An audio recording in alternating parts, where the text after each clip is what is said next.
So you guys probably remember The Day Before. It's a zombie survival game that never really came out. I talked about it a bit ago. Basically what happened was, to summarize, this game was hyped up for about 5 years. And throughout those 5 years, for some reason, this game company never put out anything. They didn't give updates. They barely showed any trailers or footage. And it was overall just a little weird. This game company, up until release, basically gave us no information about this game. Which you'd think you would know most of the things about the game before it came out. Like, you know, like the day before it came out. You'd think you would know most of the things about the game. But no one knew a single thing about this game. And then it came out. And it was in really bad shape. It was in horrible shape. It was in such bad shape. After about a week, it was removed from the Steam store and refunded. And then about a month after release, all the servers got shut down. So this game was hyped up for 5 years. It came out and it was nothing. There was nothing in the game. It wasn't done. It was nowhere near done. It was like pre-alpha. And then rightfully so, everyone was like, hey, what were you guys doing for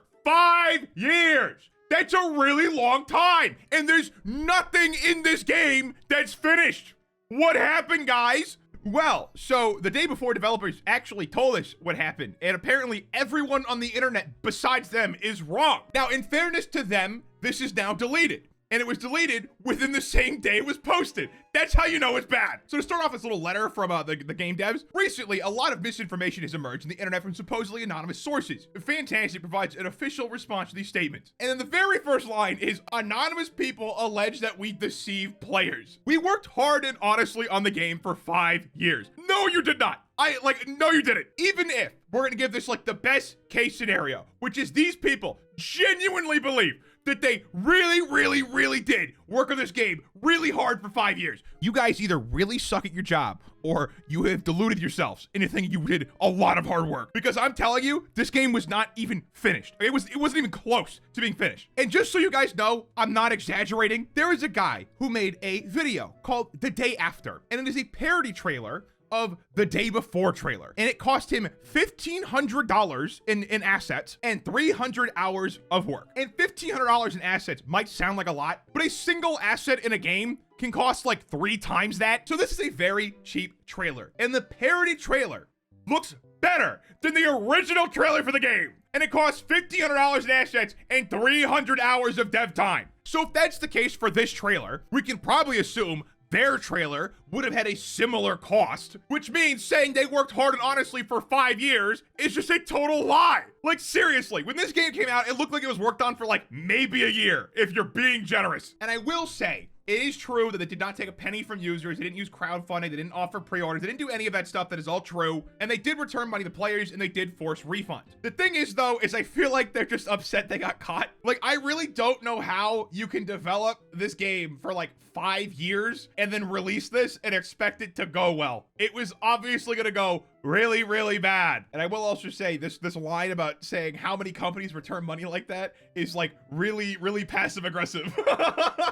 And it definitely is not a good look. All right, the next line is about the deceiving investors, and I don't know anything about that, so we're just gonna skip it. Maybe they did, maybe they didn't. And then the next line is anonymous former employees tell different stories about development. And I think the big reason why this is here is because there's reports that people who work in this game were just not paid. Because before this response came out, I didn't really see anything about the developers and like people working there. So I saw this line and I was like, well, that's kind of weird. Let me look this up. And it turns out that they might not have paid people.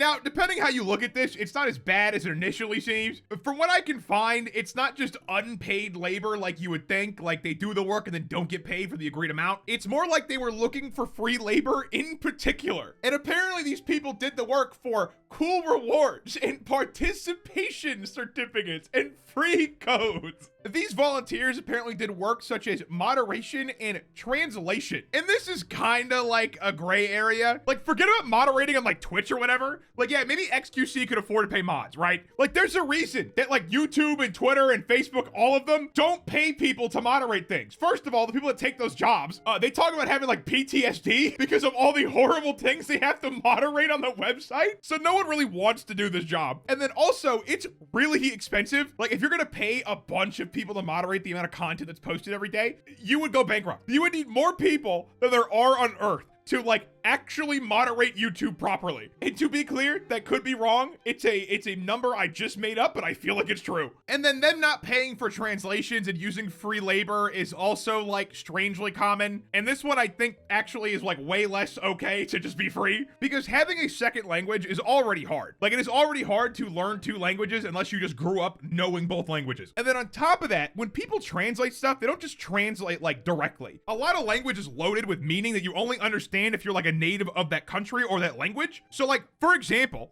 kick the bucket, a really simple one. This phrase makes no sense. This phrase makes no sense to anyone that doesn't understand English from like growing up with it, because it's not literal. And language has a lot of this, and you just don't notice it because it's your language. So when people translate stuff, they're not just translating the literal meaning, they're translating all the little nuances of a language so you understand it in your language with all the same nuances. It's really hard. But now that I have completed all my tangents, this game is a mystery. This studio is a mystery, because I'm looking from the outside in and just really confused how all of this went so wrong. If they just released a good game, this would not be happening. They would be successful. This game was really hyped. I'm just so confused on why it all went wrong. And this response makes everything less clear. They also said in the employee line too, 100% of the team did everything they could to make the day before a success, which is cap.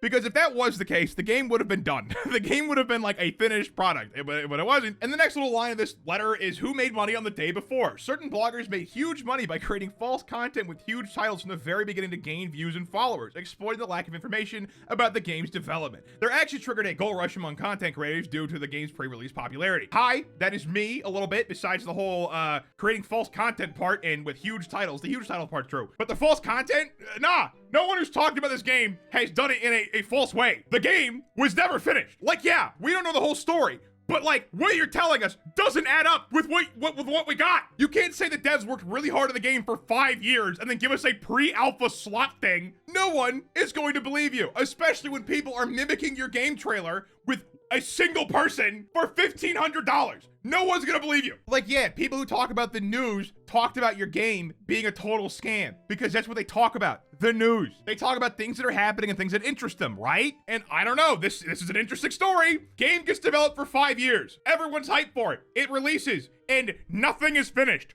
Why? And yeah, there was kind of a goal rush to cover this game, I'm not gonna lie. But at the same time, if you knew that happened, I don't know why you'd make this statement. Like, yeah, content creators talked about our game and they said it was a scam and they deceived people, right? That's their take. And then they make a letter giving people way more things to talk about. I don't really understand it. Because, like, let me be clear, too. It's not like this letter has any proof of anything they're claiming. Like, there is no proof that they worked hard and honestly on the game for 5 years. The proof is the game, and it sucks. Like, some of this stuff you can just check yourself. Like, they didn't offer pre-orders, that's true. But stuff about, like, them working hard, we can't check that. And the only proof we have is that they did not do that. Okay, the next line is, why do they say that the release game is not the same as the trailers, and why was the game closed? We implemented everything shown in the trailer, from home improvements and a detailed world to off-road vehicles. We only disabled a few minor features like parkour due to bugs, but plan to include them in the full release.